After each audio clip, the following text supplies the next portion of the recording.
साधूचा बोध झाला आणि त्या मोक्षाच्या रेषेपर्यंत आलेला आहे, तर त्याची अवस्था कशी होते? माऊली ज्ञानेश्वर महाराज म्हणतात, ज्ञानदेव गोडी, गोडी कशाची? संगती. कोणाची करायची संगती? सज्जनी.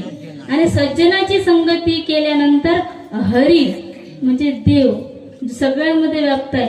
हरी दिसे जनी, जनी म्हणजे लोकांमध्ये, आणि वनी म्हणजे त्या लता वृक्ष वेली मध्ये सुद्धा. वृक्षवल्ली आम्हा सोयरे वनचरे, त्याच्यामध्ये सुद्धा आम्हाला देव दिसतो. त्याच्यासाठी संतांची संगत, संतांची संगती मनोमार्गगती आकडावा श्रीपती येणे पंथी. या पंथाने श्रीपतीला जर आकडायचं असेल तर सज्जनांची संगत करा, असं माऊली ज्ञानेश्वर महाराज म्हणतात. विठोबा रखुमाई